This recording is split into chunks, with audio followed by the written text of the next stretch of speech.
Now, the northwest of England produces rock and roll of a much darker hue than that of the west coast of America.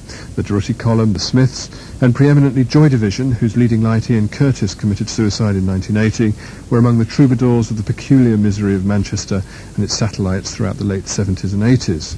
In one of those satellites, Stockport, the writer Paul Morley was growing up at that time, involved in the downs and downs of these bands, writing about them in the NME, and also we find dealing with the suicide of his own father in 1977, a death which remained all but unacknowledged until now.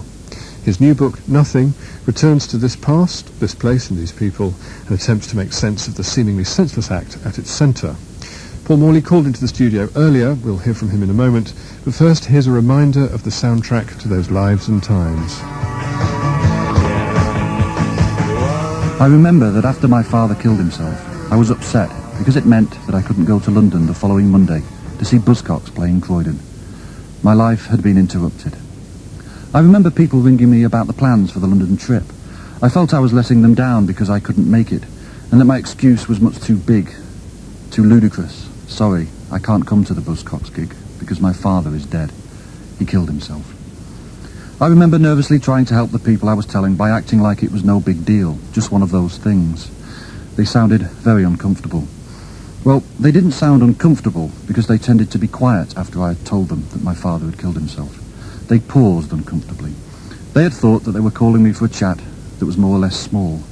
They then realised that they had put a call through to reality, which was huge and beyond most everyday language. They were suddenly having to talk about death, and they weren't expecting that. So they paused. It was my fault that they had to pause. It was my father's fault. I felt a little guilty, a shade ashamed. Paul, how did this book begin? Because on the one hand it's a memoir, and naturally that's bound up with Manchester, the northwest, Stockport music scene, what was happening there in the late 70s. But of course inevitably it's also bound up with your father's suicide, I guess the most defining event in your life at that time.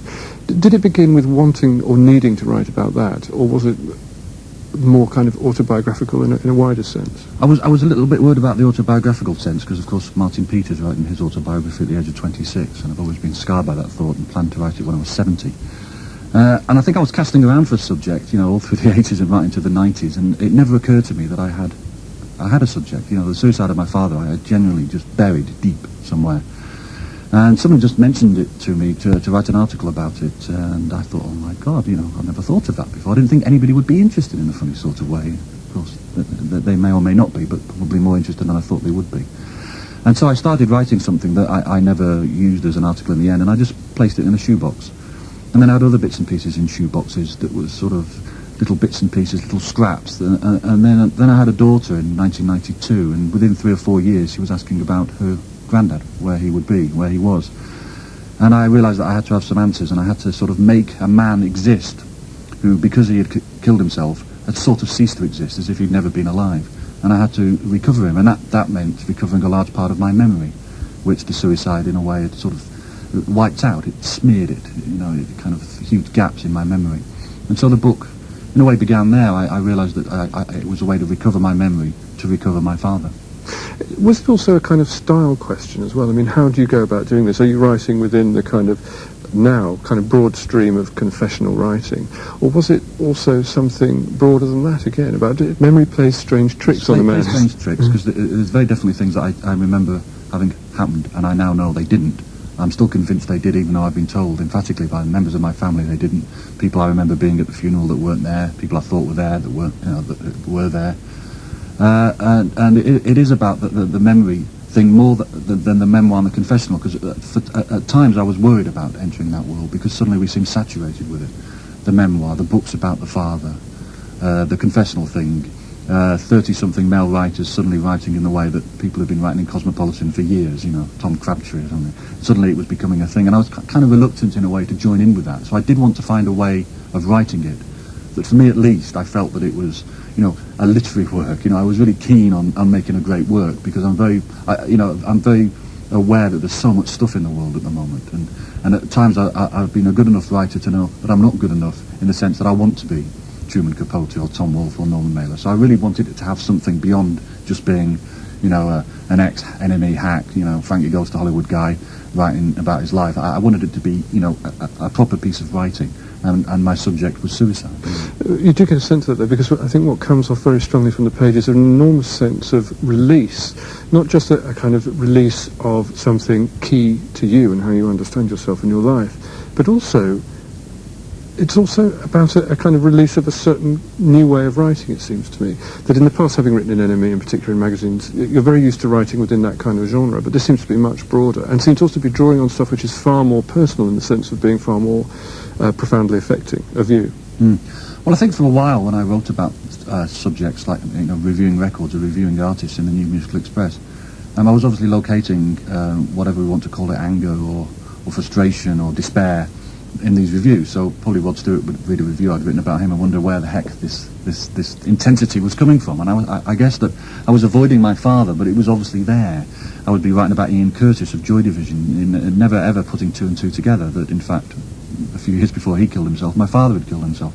So I guess that in a way I've now found eventually a place to locate this intensity and frustration, possibly the correct place to locate it.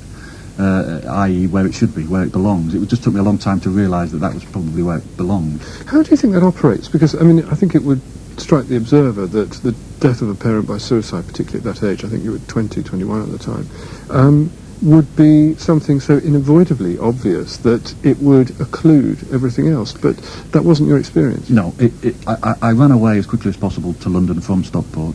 One of the troubles that I've had with my memory is that I've now found out for definite that the year he killed himself was the same year that Presley died, that Mark Bolan died. I now know Maria Callas and Charlie Chaplin and the voice of Fred Flintstone. There was the Jubilee, Queen's Jubilee, Anarchy in the UK, which I was very involved in. I would be coming down to London to partake in the King's Road March and everything. And I can't understand this because it was only a few weeks after my father killed himself. It was like this happened, and even now I wake up at night, now the book's published, thinking, what on earth makes me think it all happened in 1977? It can't possibly have happened in 1977. How can I have been with my father who killed himself, and then a few weeks later I'm with Mark Bolan, and then I'm talking to Johnny Rotten and Elvis Presley's dying? And it is just amazing how the memory is just completely twisted around itself, you know. Odd in a way in that your father's experience of Stockport and your experience of Stockport occurred at either end of a key change in what it was like to live in a provincial British town, I guess, around that time. I mean, he was kind of around for the 60s, but was of a generation that couldn't really enjoy or engage in the 60s fully. And you came along of the sort of punk generation, which involved, you know, repudiating your teenagehood and moving to London or moving to Manchester and getting away from the place you grew up in. So it was a kind of weird limbo period in a way. It was. I'm also surprised looking at my father, who, say, at 30 in 1966 or 67, wasn't into Bob Dylan or you know, pop music or rock music at all, you know. But he was a young man. He was actually a relatively young man when he died.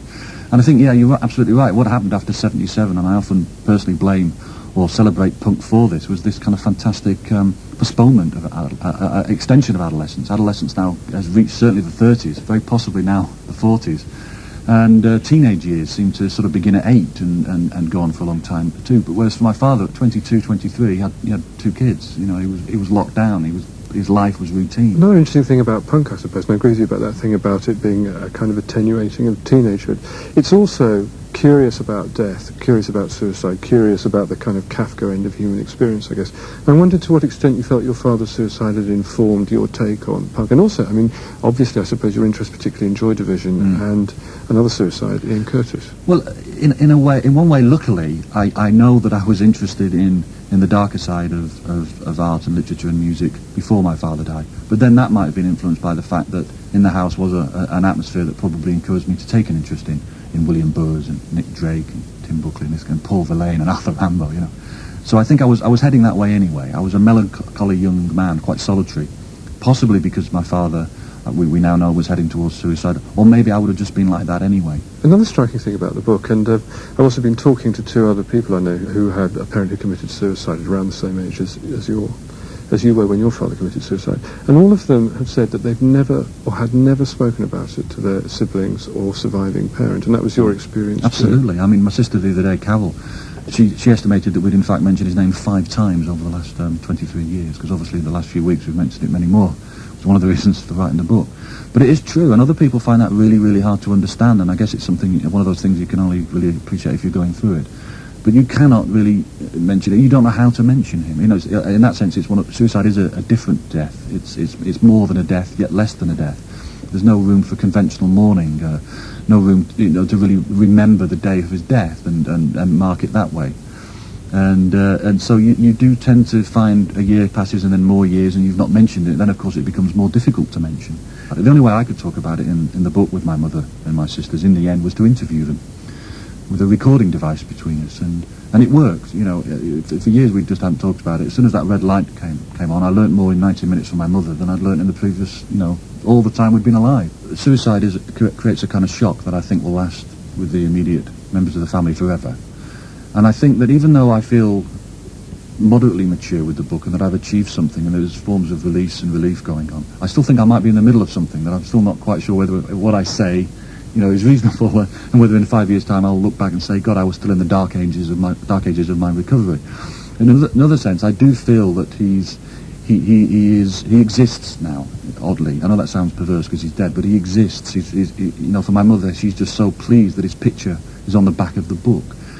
And that his life suddenly had a kind of meaning, even if only it's been recorded.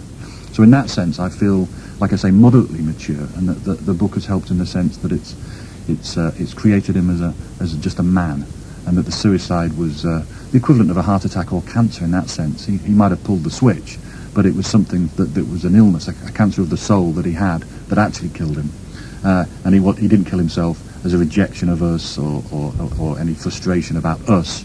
We were, again, in another vacuum as far as he was concerned. So I've come to all those kind of decisions that make me feel, healthy, I think. More healthy than I have been anyway, For Morley, nothing was published by Faber yesterday.